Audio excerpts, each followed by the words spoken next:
नमस्कार दोस्तों, हर्षित द्विवेदी एजुकेशन में आपका स्वागत है। मेरा नाम है विनीत सागर। डेली न्यूज एनालिसिस 12 सितंबर 2022। देखिए, डेली एडिटोरियल एनालिसिस बाद में आएगा, अभी के लिए बस डेली न्यूज एनालिसिस है। तो आज के इंपॉर्टेंट न्यूज कौन कौन सा है? एक तो देखिए, Arunachal villages fight to save sacred forest from BRO road project. Border Roads Organisation का एक रोड प्रोजेक्ट की वजह से अरुणाचल प्रदेश के एक विलेज के सेक्रेड फॉरेस्ट डिस्ट्रॉय हुआ है दोस्तों। तो इस न्यूज को डिस्कस करेंगे।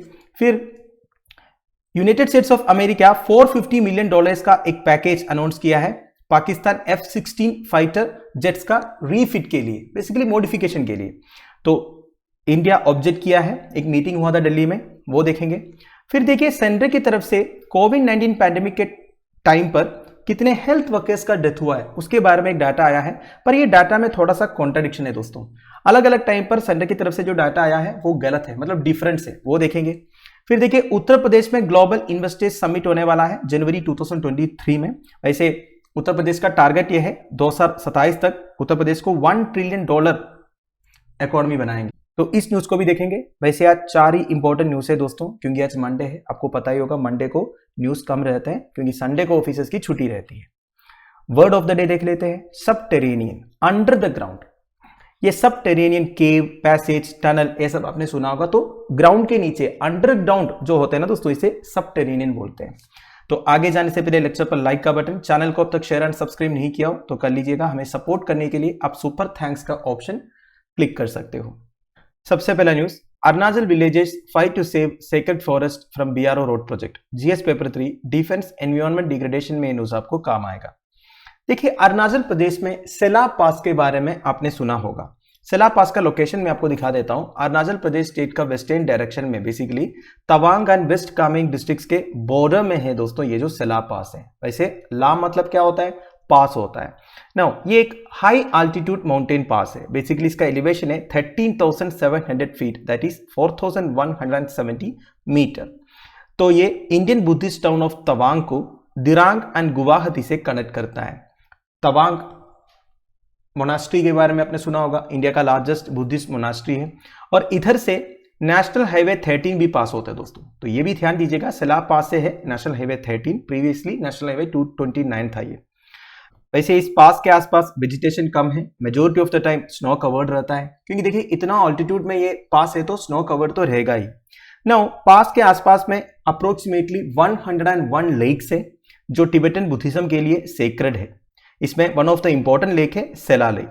तो ये हो गया सेलाब पास से रिलेटेड कुछ इंपॉर्टेंट डिटेल्स। अब हम देखेंगे न्यूज क्या आया है। 217 families of Nukmadong and off the highway village in West Kameng district seem to be losing the fight against Border Roads Organization। देखिए, बॉर्डर रोड्स ऑर्गेनाइजेशन का काम क्या है? बॉर्डर एरियाज में, बेसिकली जो हाई अल्टीट्यूड एरियाज है उधर roads बनवाना। ये जो रोड्स है ये स्ट्रैटेजिक पर्पसेस के लिए या फिर डिफेंस पर्पसेस के लिए मेनली यूज करते हैं। अब रोड्स बनवाएंगे, ऑब्वियस ही बात है फॉरेस्ट एरियाज को डिस्ट्रॉय करना पड़ेगा, ठीक है। पर देखिए, नुकमाडोंग विलेज के करीब 217 फैमिलीज काफी सालों से बॉर्डर रोड्स ऑर्गेनाइजेशन को अपोज कर रहा था फॉरेस्ट एरिया डिस्ट्रॉय करने से। वैसे ये जो नुकमाडोंग विलेज है ये सेलाब पास से 40 किलोमीटर दूरी पर है। तो बॉर्डर रोड्स ऑर्गेनाइजेशन बेसिकली सेलाब पास तक जाने के लिए एक ऑल्टरनेटिव स्ट्रैटेजिक रोड बना रहे हैं। इसके लिए इस एरिया के फॉरेस्ट एरिया को काट रहा है। अब ये जो फॉरेस्ट एरिया दोस्तों, इसे नुकमाडोंग विलेज के जो फैमिली है वो सेक्रेड मानता है।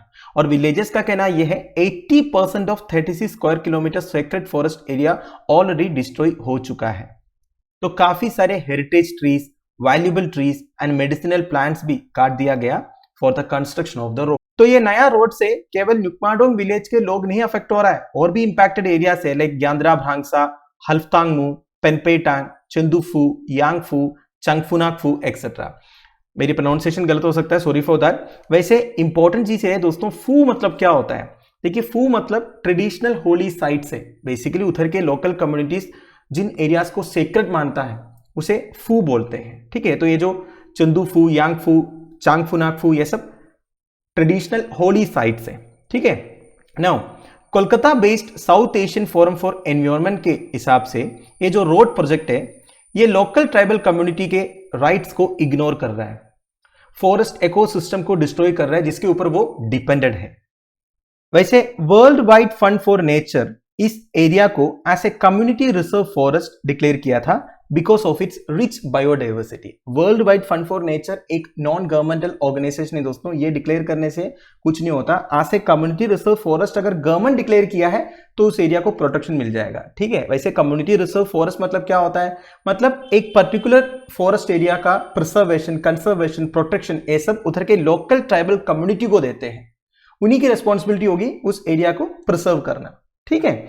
तो वैसे World Wide Fund for nature ने इस एरिया को कम्युनिटी रिजर्व फॉरेस्ट करके डिक्लेयर किया था बिकॉज इस एरिया में रिच बायोडाइवर्सिटी है। The red listed Indian red panda is found in this area. अब देखिए इनके हैबिटेट डिस्ट्रॉय हुआ है दोस्तों।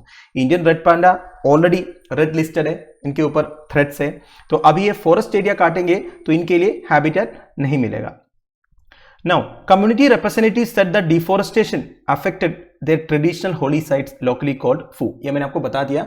तो उधर के कम्युनिटीज के जो ट्रेडिशनल होली साइट से फू, ये अफेक्ट हुआ है ये रोड कंस्ट्रक्शन की वजह से।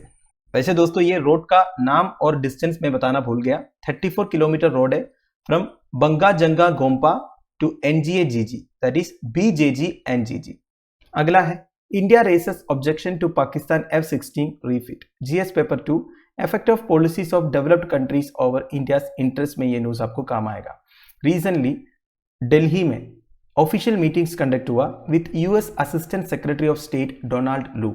इस मीटिंग के दौरान इंडिया ने स्ट्रॉन्ग ऑब्जेक्शंस रेज किया है to the US plan for foreign military sales worth $450 million for hardware, software and spares for the F-16 fighter jet program with Pakistan. देखिए यूनाइटेड स्टेट्स ऑफ अमेरिका काफी साल पहले पाकिस्तान को F-16 फाइटर जेट्स सेल किए थे, तो अब जो है $450 मिलियन का एक नया पैकेज रिलीज किया है USA under foreign military sales.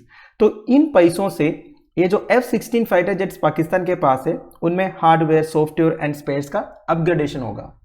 तो इंडिया ने अपना ऑब्जेक्शंस रेज किया है कब, जब US assistant secretary of state Delhi में आए थे, मीटिंग्स हुआ था तब।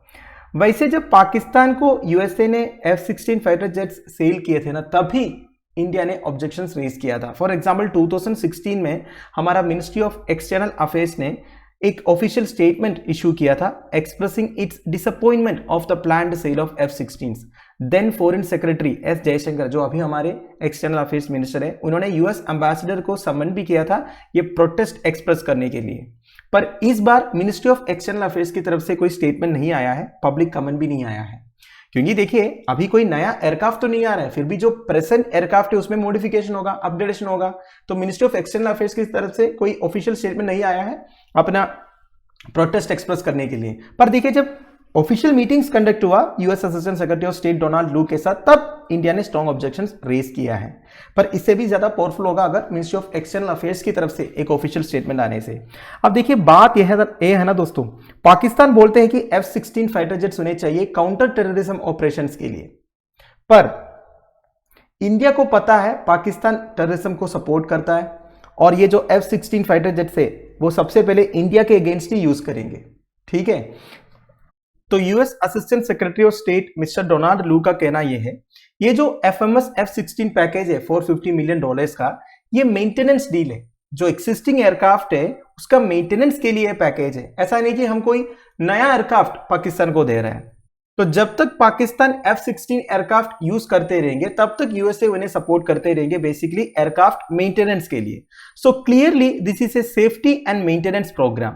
There is no new aircraft being considered, no new capability, no new weapon system. तो देखिए केवल सेफ्टी एंड मेंटेनेंस प्रोग्राम है, इसमें नया एयरक्राफ्ट नहीं दे रहा है, नई कैपेबिलिटी नहीं दे रहा है, नए वेपन सिस्टम भी नहीं दे रहा है। अब देखिए दोस्तों बात यह है ना, यूएसए हमेशा डबल स्टैंडर्ड सिखाते हुए आया है। अगर आप हिस्ट्री चेक करोगे आपको यह पता चलेगा, पूरी दुनिया को यह बात पता है, कोई उन्हें डायरेक्टली बोलते नहीं क्योंकि वो बहुत पावरफुल है। उनका डिफेंस बजट पता है ना आपको कितना है, करीब $700 बिलियन है। अगर टॉप 12 मिलिट्री स्पेंडर्स का डिफेंस बजट आप कंपेयर करोगे ना, तभी यूएसए का डिफेंस बजट जैसे नहीं आएगा। तो पाकिस्तान का एक गंदा स्ट्रैटेजी है दोस्तों इधर। वैसे इंडिया और पाकिस्तान के बीच में रिलेशंस जो है वो लगभग ठीक है, पर एट द सेम टाइम वो ये भी चाहता है पाकिस्तान इंडिया के सामने पीछे न रह जाए, ठीक है। और वो ये भी नहीं चाहता है इंडिया और पाकिस्तान के बीच में जो इश्यूज है, बेसिकली कश्मीर से रिलेटेड जो इश्यूज है, वो सब अमिकेबली सोल्व हो जाए। क्योंकि देखिए अगर कश्मीर वाला इश्यू अमिकेबली सॉल्व हो जाता है, इंडिया और पाकिस्तान के बीच में जो इश्यूज है वो सॉल्व हो जाता है, फिर इंडिया की जो इकोनॉमी है वो बूम होगा, क्योंकि बहुत सारे पैसे बच जाएंगे, टेंशन बच जाएंगे, टाइम बच जाएंगे, ठीक है। और India one of the major contenders है एशिया में जिनकी बहुत अच्छा ग्रोथ हो सकता है, और ये यूएसए को ऑब्वियसली पसंद नहीं होगा। तो यूएसए भी यही चाहता है दोस्तों, जितने कंट्रीज है, डेवलपिंग कंट्रीज है, उसमें थोड़ा बहुत टेंशन एंड कॉन्फ्लिक्ट हमेशा मेंटेन रहे। क्योंकि देखिए दोस्तों, एक तरफ USA global war on terror declare कर रहा है, और दूसरी तरफ पाकिस्तान जैसा एक कंट्री जो हमेशा टेररिज्म को सपोर्ट किया है, उनके साथ मिलिट्री डील्स कर रहा है।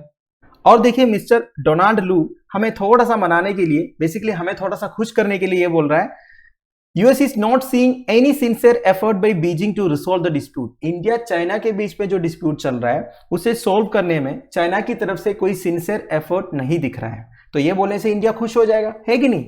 He said that US would stand by India resolutely as it faces what he called the terrible threat from China। तो चाइना की तरफ से इंडिया के ऊपर जो थ्रेट है उसे काउंटर करने के लिए यूनाइटेड स्टेट्स ऑफ अमेरिका हमेशा इंडिया के साथ रेसोल्यूटली खड़े रहेंगे। रेसोल्यूटली मतलब डिसिसिवली खड़े रहेंगे, डेफिनेटली खड़े रहेंगे, जैसे यूएसए यूक्रेन के साथ खड़ा रहा रशियन इन्वेशन में। समझ रहे हो ना दोस्तों?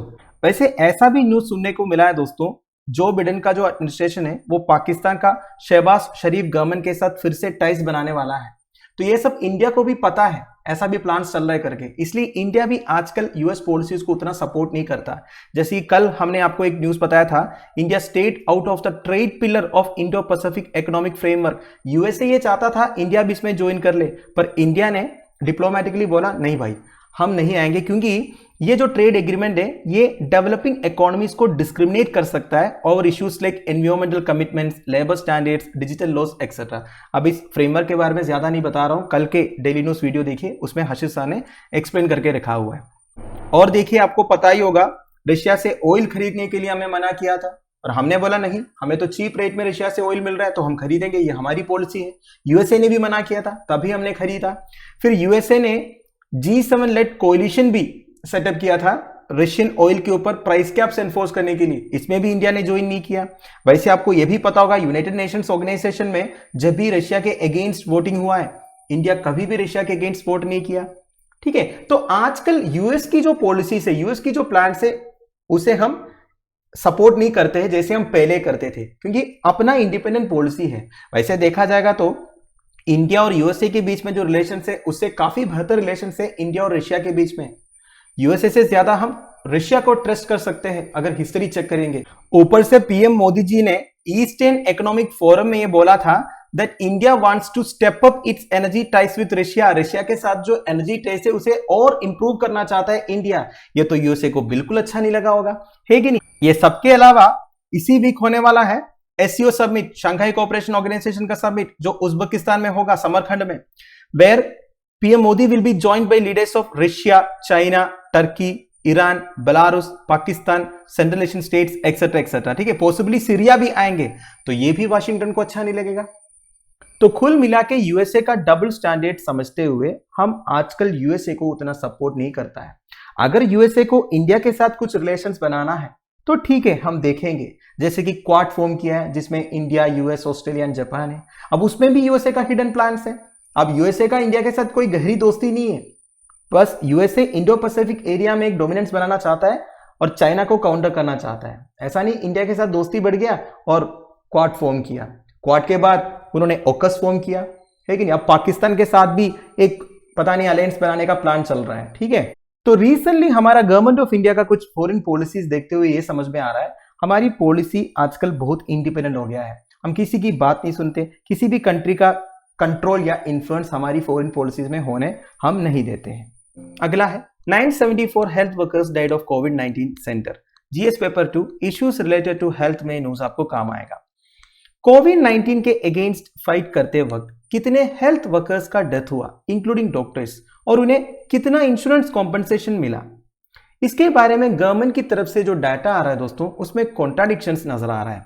जैसे कि रिसेंटली एक आरटीए फाइल हुआ तो union ministry of health and family welfare ने यह बोला, as on September 1 974 health workers का डेथ हुआ है और उन्हें total 487 crore rupees as insurance compensation दिया गया अंडर द प्रधानमंत्री गरीब कल्याण पैकेज। ठीक है, नाउ थोड़ा सा ब्रेकडाउन देखते हैं दोस्तों। ये जो 487 करोड़ का ब्रेकडाउन क्या है, देखिए स्कीम के under 50 lakh rupees is given to each health worker.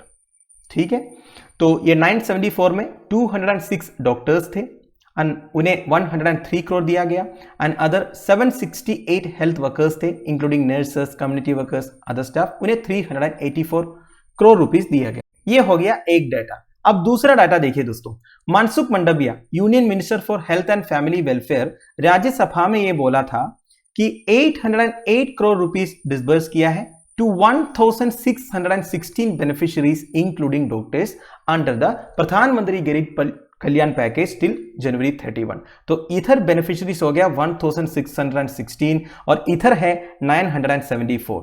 ये दोनों के अलावा इंडियन मेडिकल एसोसिएशन का डाटा है, उन्होंने बोला है अराउंड 1800 डॉक्टर्स का डेथ हुआ है कोविड-19 की वजह। तो ये जो डाटा डिफरेंस आ रहा है दोस्तों, ये तो आपके लिए भी प्रॉब्लम क्रिएट करेंगे, क्योंकि अगर कोविड-19 पैंडेमिक के इंपैक्ट से रिलेटेड कोई मेंस क्वेश्चन पूछ लिया, तो अगर आपको कोई डाटा कोड करना है जो ministry of health and family welfare से है, तो आप कौन सा डाटा कोड करोगे? 1616 लिखोगे या फिर 974 लिखोगे? कंफ्यूजन है। ठीक है, क्योंकि देखिए हमेशा गवर्नमेंट की तरफ से जो ऑफिशियल डाटा आता है वही हमारे लिए इंपॉर्टेंट है। जैसे कि प्रेस इंफॉर्मेशन ब्यूरो का जो ऑफिशियल वेबसाइट है उसमें काफी सारा डाटा आता है कि नहीं? तो अगर उसमें भी इस तरह का डिफरेंस है तो दिक्कत हो जाएगा। तो अभी न्यूज छपा है तो ऑब्वियसली अब गवर्नमेंट की तरफ से क्लैरिफिकेशन आएंगे, उसी का वेट। अगला है target of $1 trillion aimed by global investors summit Uttar Pradesh. GS paper 3 growth and development economy में ये न्यूज आपको काम आएगा। देखिए जनवरी 2023 में होने वाला है global investors summit in Uttar Pradesh. वैसे उत्तर प्रदेश का एक टारगेट है दोस्तों स्टेट को $1 ट्रिलियन इकोनॉमी बनाने का 2027 तक। तो उत्तर प्रदेश गवर्नमेंट ने यह प्रपोज किया है ग्लोबल इन्वेस्टर्स समिट एक मेजर रोल प्ले करेंगे इस एम्बिशियस टारगेट को अचीव करने में। तो इसके लिए उत्तर प्रदेश स्टेट गवर्नमेंट के नीचे जितने डिपार्टमेंट्स है वो अपने पॉलिसीज को अपग्रेड कर रहे हैं, नए नए रूल्स आ रहे हैं ताकि ज्यादा फॉरेन डायरेक्ट इन्वेस्टमेंट स्टेट में आए। तो बेसिकली ये ग्लोबल इन्वेस्टर्स समिट में दुनिया भर से इन्वेस्टर्स आएंगे।